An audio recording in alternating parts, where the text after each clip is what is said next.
জামাতের আমির আগায় গেলেন সংসদ নেতার দিকে, সংসদ নেতা উঠে এসে করমর্দন করলেন, কথা বললেন। এটাই তো সংসদ। সংসদে তো তাই হবে। সংসদ তো মারামারি কাটাকাটি, শুধু ওয়াকআউট হবে, বর্জন হবে, মুখ দেখাদেখি হবে না, এটা তো হইতে পারে না। আজকে এই সংসদ অন্তত গত 17 বছর পর একটা সংসদ দেখা গেল।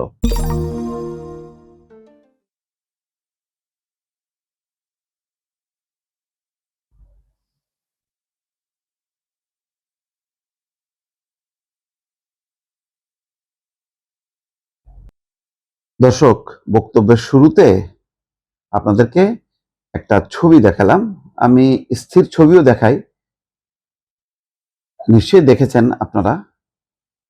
এই যে প্রধানমন্ত্রী তারেক রহমান এবং বিরোধী দলের নেতা জামাতের আমির ডাক্তার শফিকুর রহমান। এটা অধিবেশন কক্ষের ছবি। এটা একটা অসাধারণ দৃশ্য। পার্লামেন্টে দেখেন, কেউ কাউকে কিন্তু ছাড় দিচ্ছে না, সবাই সমালোচনা করছে, আলোচনা করছে। সেখানে হ্যাঁ, বলতে পারেন জামাত তেমন ভাবে খুব বিরোধী দলীয় যুক্তি তর্ক বা খুব জমজমাট বক্তব্য দিয়ে বা আক্রমণের তীব্রতা দিয়ে, বক্তব্যের আক্রমণের তীব্রতা দিয়ে সরকারি দলকে ধরাশায়ী করতে পারছে না।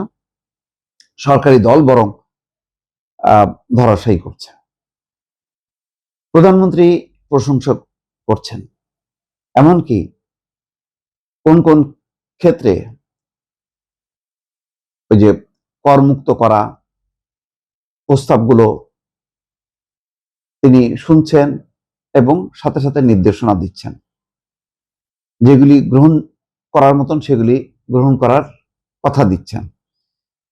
এই যে আলোচনা সমালোচনা, এবং কালকে প্রধানমন্ত্রীর বক্তব্য যারা শুনেছেন, অনেকে বলেছেন যে সরকারি দলের ওই রকম প্রধান আসন থেকে এরকম বক্তব্য অতীতে কেউ শোনেনি। আগে যে সংসদ ছিল, ইমিডিয়েট পাস্ট, আমি বেশি পিছনে আর না যাই, লাস্ট 3টা সংসদে আপনারা বলেন তো কেউ কোনো বক্তব্য শুনতো? সেখানে ওই সংসদ নেতার আসনে প্রধানমন্ত্রী শেখ হাসিনা বক্তব্য রাখতেন, তার অপোজিটে থাকতেন জাতীয় পার্টির গুটি কয়েক সদস্য, কিন্তু বক্তব্যের সিংহভাগই থাকতো বিএনপিকে উদ্দেশ্য করে, জামাতকে উদ্দেশ্য করে, যে দুটি দল সংসদ নির্বাচনে থাকতো না, অংশ নিত না, বা সংসদের ভেতরে নেই, বাইরে, তাদের নিয়ে আলোচনা করত। এমন একটা সংসদ তারা তৈরি করেছিল যে সংসদের সবাই এক, কি আওয়ামী লীগ, কি জাতীয় পার্টি, কি ইনু মেনন, যাই বলেন না কেন, সব এক, এবং একটা তামাশার বস্তু ছিল। এবং এই সংসদে কে কি বলছে এটা কেউ ফলো করতো না, কারো কোনো আগ্রহ ছিল না।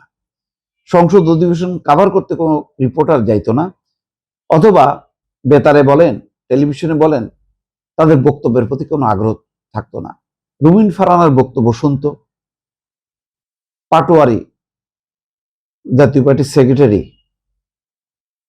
তার বক্তব্য শুনতো, হারুন রশিদের বক্তব্য শুনতো বিএনপি, এরকম 2-4 জন ছাড়া বাকি কারোর বক্তব্য শোনার মতো ছিল না এবং বলার মতনও কিছু ছিল না, যার জন্য এইটা কোনো সংসদই ছিল না।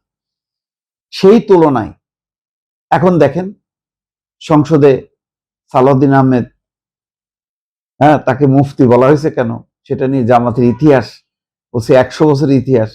তিনি হিসেব করে বলতেছেন না, জামাতের ইতিহাস তো 100 বছরের না, এটা প্রতিষ্ঠা হয়েছে 84 বছর আগে।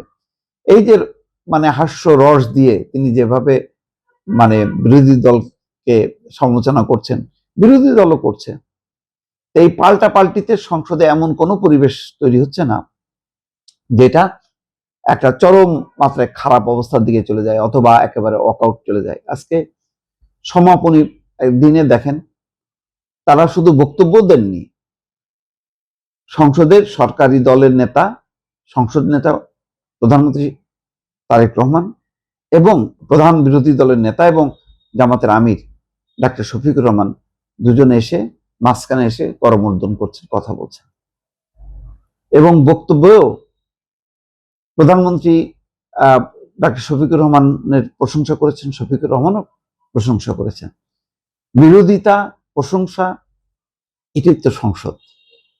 আমরা তো এরকম সংসদ, মানে আওয়ামী লীগ বিহীন এইরকম সংসদ তো আমরা কখনো দেখি। আওয়ামী লীগ ছাড়াও যে সংসদ হইতে পারে, সংসদ যে জমজমাট হইতে পারে, সংসদে যে একটা গণতন্ত্রের চর্চা হইতে পারে, একটা গণতন্ত্রের সাংস্কৃতিক চর্চা জায়গা হইতে পারে, এটা তো আগে কখনো দেখিনি। আমি হাজারো মানে আমার বক্তব্যে আমি জামাতের সমালোচনা করি, কিন্তু যেটা প্রশংসার জায়গাটা আমি অবশ্যই প্রশংসা করি। এই যে জামাতের আমির আগায় গেলেন সংসদ নেতার দিকে, সংসদ নেতাও উঠে এসে করমর্দন করলেন, কথা বললেন, এটাই তো সংসদ। সংসদে তো তাই হবে। সংসদ তো মারামারি কাটাকাটি, শুধু ওয়াকআউট হবে, বর্জন হবে, মুখ দেখা দেখি হবে না, এটা তো হইতে পারে না। আজকে এই সংসদ অন্তত গত 17 বছর পর একটা সংসদ দেখা গেল। 2008 সালের সংসদও কিন্তু সংসদ না, ওই 2008 সালের সর্বশেষ যে সংসদ, ওই সংসদটা একটা ন্যাক্কারজনক পার্লামেন্ট ছিল এই 3টা সংসদের আগে।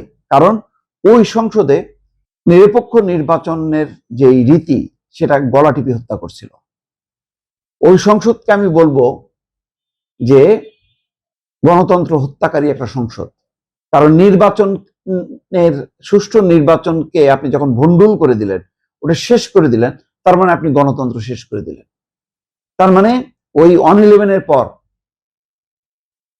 আপনার সর্বশেষ যেই আপনার 2008-এর যে নির্বাচনটা হলো, ওই নির্বাচনের মধ্য দিয়ে গণতন্ত্রের কবর রচনা হলো। তারপর 2014, 2018 আর 24 কি হলো? প্রথমটা হলো একতরফা নির্বাচন, যেই নির্বাচনে বিএনপিও নাই, জামাতও নাই, এবং নির্বাচনের আগে 153টা আসনে আওয়ামী লীগ নিজেদেরকে বিজয়ী ঘোষণা করলো। এই ন্যাক্কারজনক পার্লামেন্টের পর বোধোদয় হলো না যে একটা ভালো নির্বাচন হওয়া দরকার। সেই ধারাবাহিকতায় 2018 নির্বাচন হলো।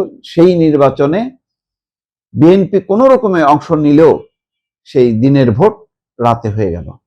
এমন ভয় পাইল যে তারা তাদের আসন নিশ্চিত করার জন্য রাতেই ভোট করে ফেলল। তারপর 2024, যেখানে কোনো দলই ছিল না, মানে বিএনপি, জামাত সহ প্রধান দলগুলো ছিল না, তাদের অনুপস্থিতিতে একটা আমিরামি নির্বাচন হলো। সেই নির্বাচনের পর বা তারপর ইউনূস সাহেব এটাকে আর একটা প্রলম্বিত করে জগা খিচুড়ি বাঁধালো।